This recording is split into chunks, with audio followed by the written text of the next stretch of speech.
Mr.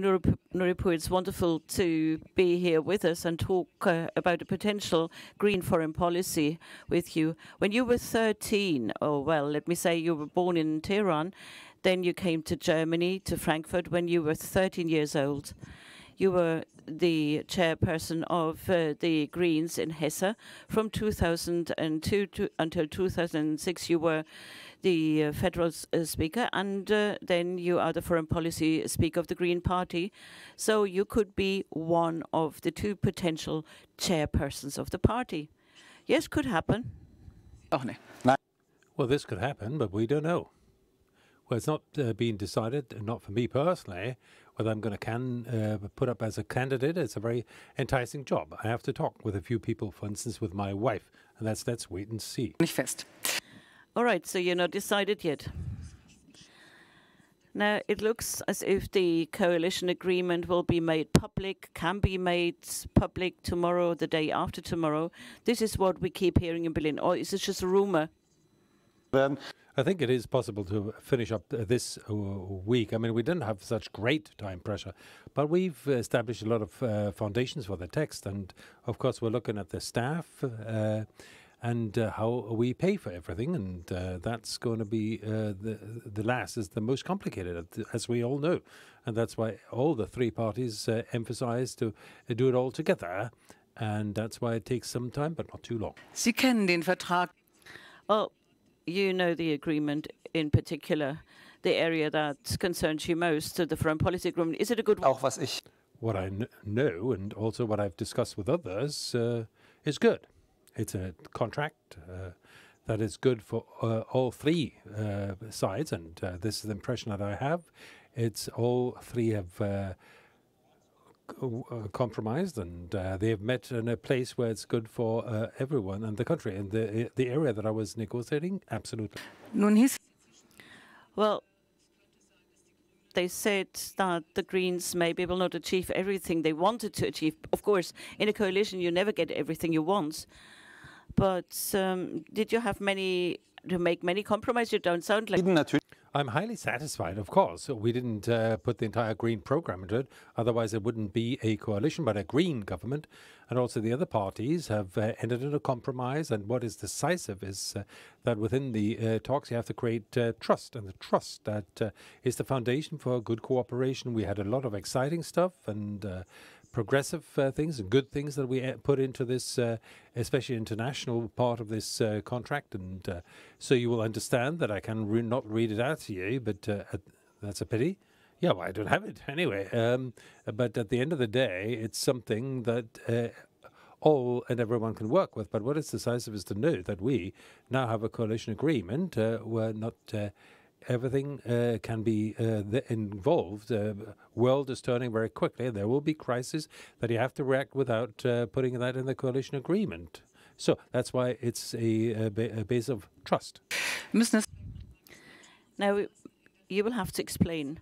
You were in negotiation group 20, one of the 22 groups, and your group dealt with foreign policy, security, defense, development policy, and human rights. That's correct, right? There are pictures posted on Twitter when the negotiations were over. Everybody looks quite relaxed. Everybody was in a good mood. And I do not know how much you can tell us about the negotiation, but you may say something probably about the atmosphere. Well, it took a few days until we came together. So the cultures, so how you work, and were different, and you had to adjust, and that is totally normal. And but we've also got electioneering against one another, in competition with one another, and you had to liberate yourself of that, and you had to find one self, and also say that the other side wants the best for the country. And after a few days, we were able to do that. And then, as of then, I believe, we were very productive working together, and we got something very good on the way. And the 4 areas that you mentioned, we had high ambitions for that, the 4 areas. And we know that the focus of the past few weeks and months was also in Germany, was not necessarily on what is happening outside in the world, and we're experiencing a great disaster in Ethiopia, and that's not within the focus of attention at the moment. To give you a relevant example, And but we are the ones of the three parties who also had to do lobby work within our own party that international politics plays a big role. And again, that was a question of understanding to help to bring together a paper that I think will determine the future role of Germany in the world. All right. Now, can you tell us a few words about what will be the major lines of a German new foreign policy? Well, we want to become more European, and that is something what we also did in the pre-negotiations, and that's what the bosses agreed on. So this is absolutely neuralgic. It means that, of course, in the future, we have to seek coordination with one another, treating China, for instance, the question of energy projects, for instance, and that we know that the highest priority in foreign policy of this country is actually the European integration and the European cohesion, and our prosperity, our peace is based exactly on this integration process of the past decades, and to strengthen that, especially in crisis times, is what we all want, and also the task, also the foreign and security policy. And we fought with one another about the difficult players and how to, with those who break the rules. Dialogue is indispensable with all. We know that, and we also know that we have to have a clear position, especially in the choir of the democratic states and players. It's not just the states, it can also be a lot of civic societies that are best partners in the world with regard to our values. And for us Greens, it's important climate policy and climate diplomacy had to play an important role, and we're highly ambitious in the CO2 goals, but we also know at the same time that it's not sufficient just to do it in Germany. So Glasgow was an example for that, there's a very difficult, different perceptions of the world with regard to climate protection and climate goals. Also because of the different way states are impacted by the climate crisis, and to handle that, well, it was central. But you just described that. We had a lot of more work. We had a lot of areas where we had to work on. But that means in that coalition agreement, you also will have a climate policy agenda, climate policy goals in the light of foreign policy, and you're going to work with European partners and beyond Europe. And that will go beyond what we knew. So we're going to have a massive, deep climate partnership with the United States, for instance. We will need that. So when we're talking about systemic rivalry with China, it's obvious that in the climate era, we need to work together with China. And when we're talking about Russia, the country that is the worst hit by the climate crisis, it's clear that we have to talk with one another, and also how we can help. So beyond the necessity of values and of a value-based realism, it's still necessary also to have cooperation and determine the era of and climate is absolutely essential. And how ambitious is that? Is it just declaration of intention, or does it go beyond that? And do you have any commitment? And how did you get along with FDP? Well, we always fight with one another, all three of us, and we'll do it for the next few years. But it's how we fight and what the goal is. And the goal has to be that we find good solutions that we can present. And now, if we had written a preamble that would have been put into this agreement, like climate is important, that would have just been a lip service. So we tried to mainstream, we tried to also talk about the climate, especially with bilateral relations, and sort of focus on this, be it with the countries that I've just mentioned, also be it with different regions in the world. And I believe that we did a good job, and that's especially this mainstreaming and also making clear where we want to work with one another, I think is the journey that we want to go.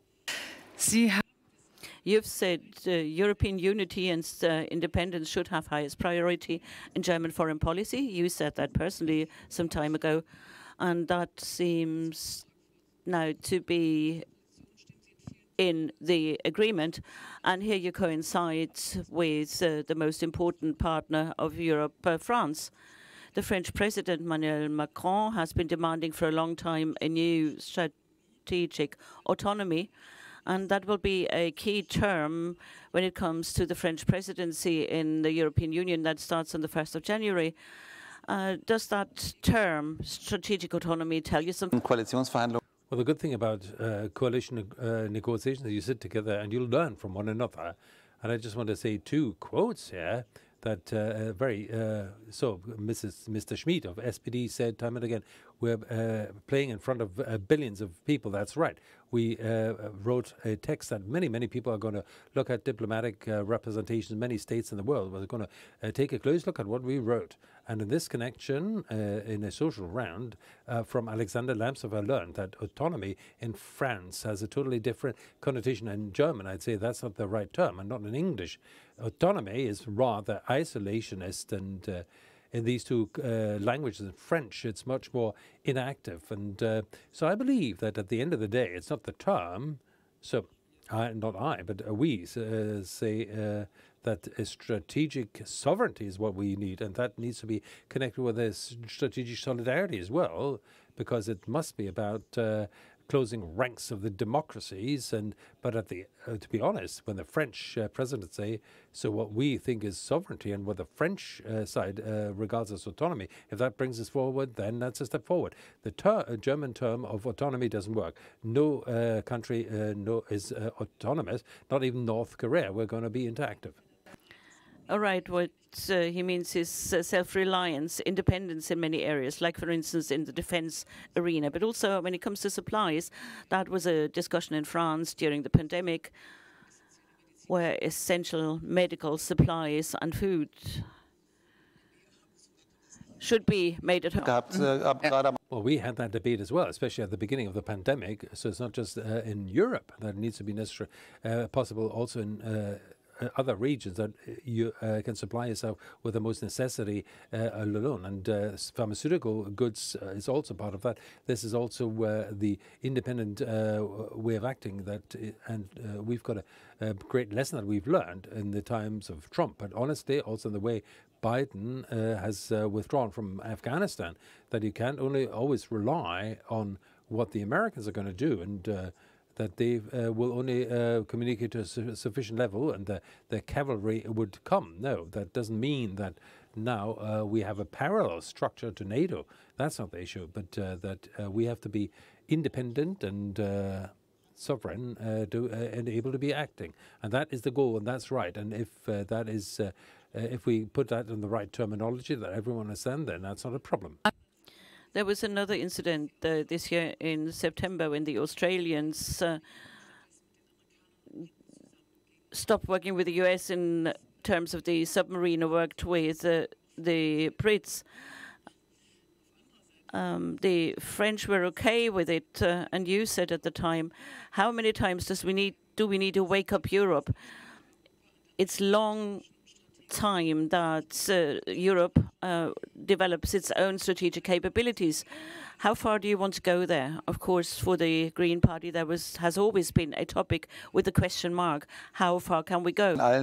Sure, but I can recommend to read our program, and I can promise you that there's nothing in the coalition agreement where I would say that is totally unacceptable for our election program. I claim that is true also for the other two parties. Not that you should actually hand over their own DNA. No, you have to find compromise you can live with, and that's what we did. And so in our program, we were very clear in the question of action, of independent action of the European Union.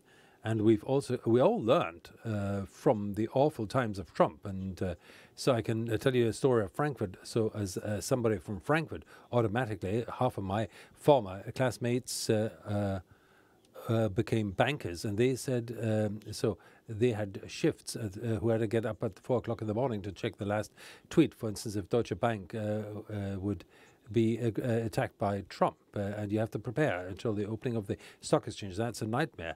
And so from the dependencies, in this case of moods and mood swings, to get rid of that needs to be our goal. Spiegel, at the beginning of November, quoted from an internal paper of the negotiation group 20. You have allegedly talked about buying armed drones for Bundeswehr. I can only point to our program. So in our program, we said that we know that there might be a scenario in which drones need to be used to protect soldiers. And in another place, we said quite clearly that, so of course, we know that at the point where we as a parliament, will give the mission that is threatening to lives. We have to give the soldiers the equipment that will give the highest protection. If that's the drone is part of it, then that's it. All right, that's a yes. In that paper, it was also said that you want to have a credible deterrence potential. What does it mean? Well, that is, as you've just said, it's slightly out of the context. The context in the coalition will be agreement with NATO. And within NATO, there's a good balance between disarmament and dialogue on the one hand, and the classic tasks of NATO on the other hand. So we see that the Americans also are massively committing themselves to global zero, to a vision of a nuclear weapons-free world. So this is something that we all should want, and so Obama drove it on, and also he got a Nobel Prize for that as well. So Biden was his vice president then, and so we know that this is not going to happen overnight. And the next question is going to be about the nuclear participation. I mean, that is also, so we know that nuclear participation cannot be stopped unilaterally. But so that's why we set up ourselves as a party. We have to work on this, that we arrive at a planet where there's no nuclear weapons, and Germany have to make a contribution. Over the past years, we've done a lot and worked a lot in Parliament, and we've also introduced a lot into the coalition agreement. And when we look at the overall package, this armament we want, and we're working on global zero and a nuclear weapons-free world. And the question of the current perception of threats, especially with our partner countries in the Central and Eastern European countries, I think we did a good job, and far more than any other coalition before. Let us now talk about individual countries. You want to change many things, like, for instance, in our China policy. And here I quote you: we didn't get anywhere being just silent. So I was sitting in a panel, and that was just before the elections in Berlin, and Schmid said, and I'd like to quote him. So the China policy of Germany has to change regardless of the next government, and we share that, and so we talked in this spirit with one another, and so it's not about closing the door. So the dialogue remains neuralgic, and also interdependency, especially in the economy, is very large, especially with China, and so we don't want to go decoupling, and we don't want to have the fights of the Americans with the Chinese and do that for them. No, but we also know that China's rise, which is good as such, which is great that China's rising, and that historically that's totally understandable, that of course this also needs to be rule-based, and rule-based means that that whatever arbitration court rulings are, they need to be heard, and that international law needs to be adhered to in Hong Kong, and there should also be a question of a ban of violence with regard to Taiwan, and the Strait of Taiwan needs to play a role, and that international law, binding and universal law to dignity and human rights, is also right for the Uyghurs. And this just needs to be said quite loudly and clearly. All right. Other governments wanted that too. How are you going to achieve that? You're not going to easily agree to investment programs like the Chancellor.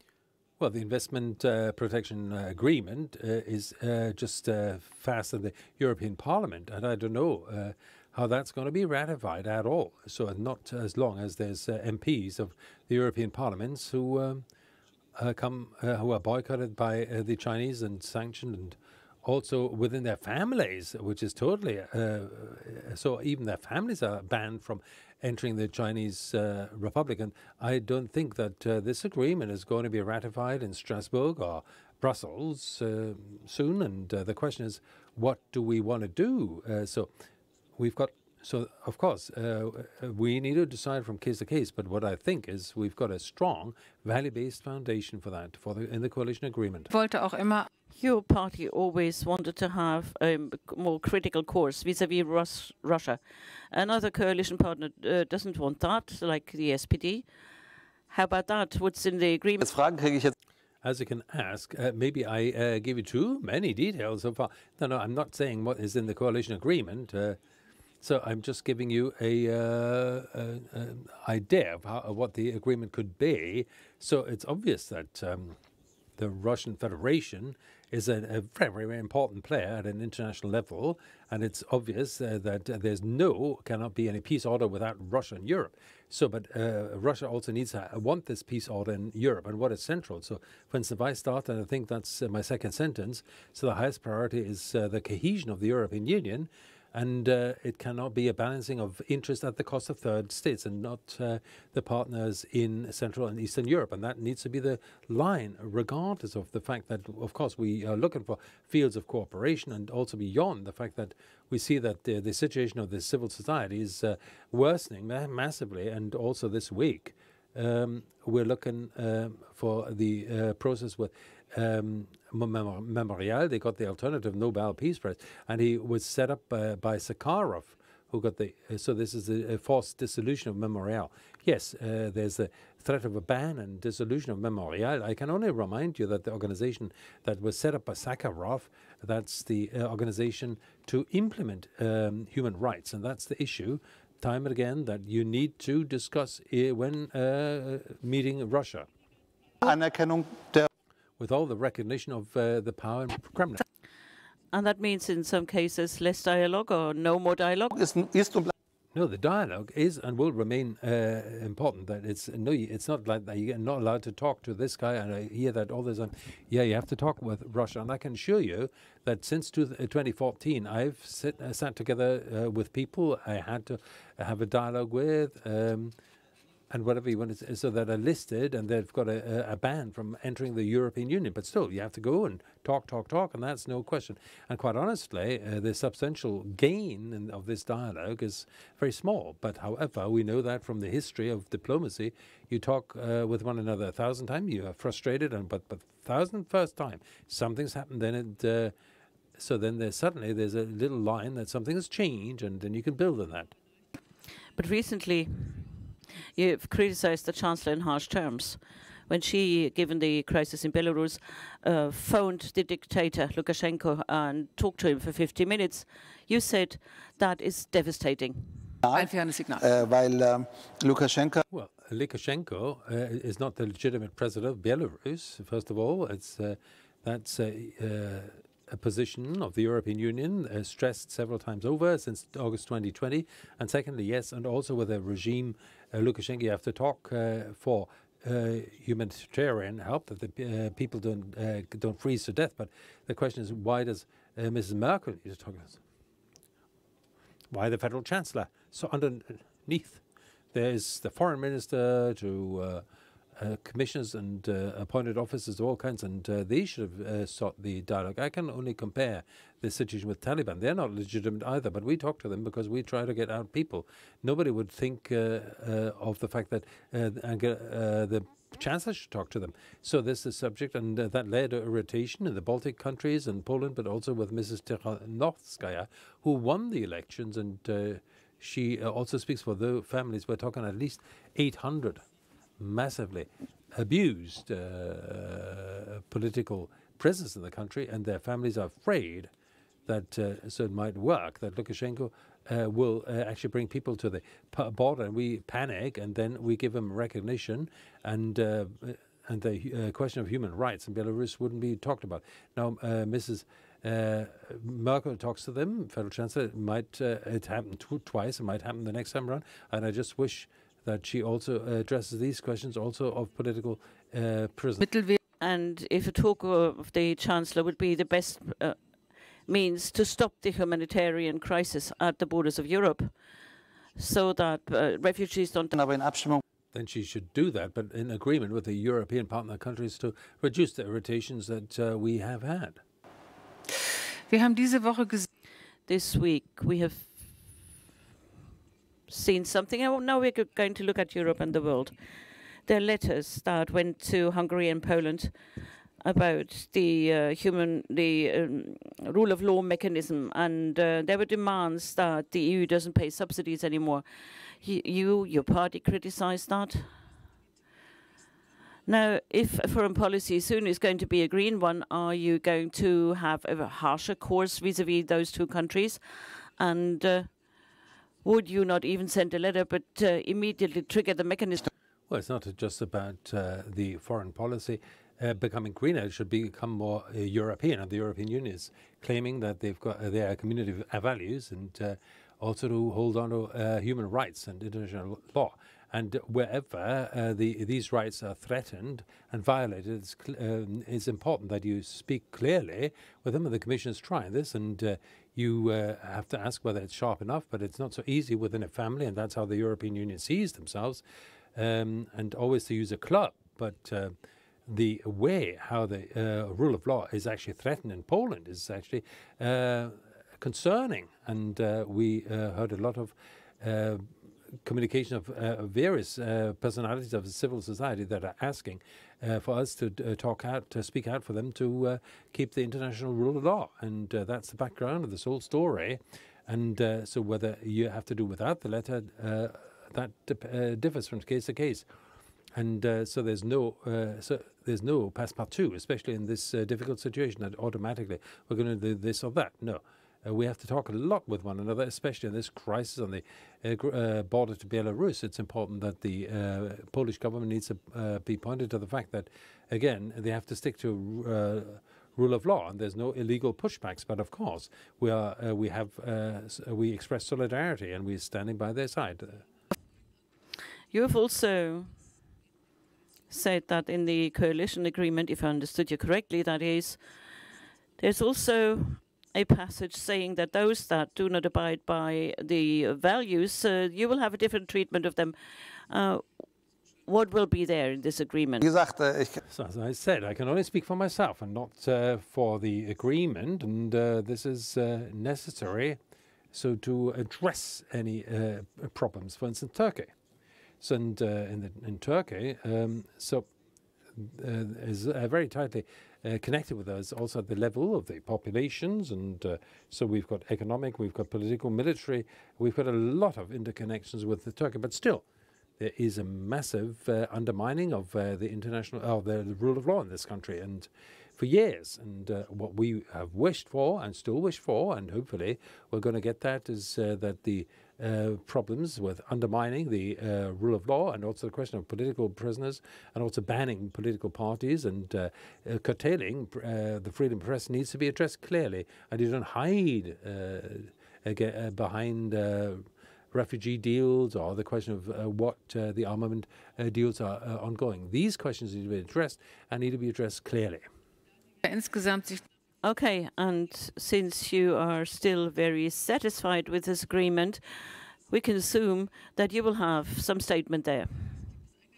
As I said in the beginning, you came to Germany when you were 13 years old. That is to say, you're a politician with a so-called migration background. Did that change your worldview?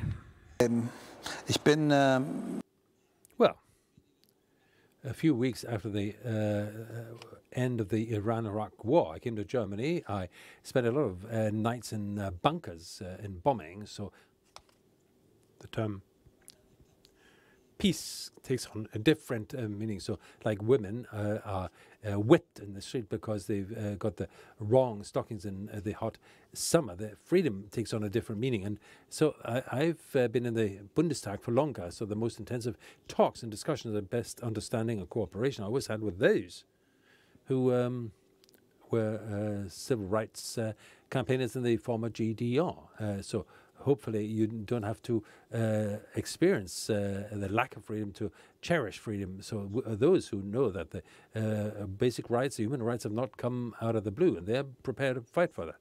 And that's not just my opinion, but I think that is something that is I also bring along with a lot with others.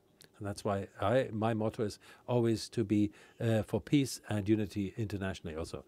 At the end, I have very short questions. Just give me a yes or no. Could you imagine that the future boss in the Foreign Office would be green and female? Sure. So that was not a yes or no. Sure, I can imagine that, but I've got a very, very big stretch of imagination. Sure, I can imagine that. And could you also imagine that the German Minister of Finance Minister would be green and... Sure, I can do that. If you had to take a bet, jetzt nicht aus dem Weg gehen darf, aber wenn Sie mal frontal. So, I mean, I can answer that frontally. So, my two party leaders are suitable for any job in the cabinet, I'd say.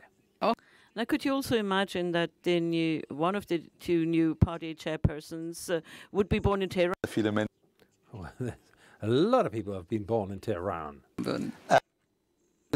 Ich Well, I will put up my candidacy. So when I settle the question, I have to. Mr. Nouripour, thank you very much. Thank you for being here with us, and thank you for taking time for our questions. It was wonderful to have you here.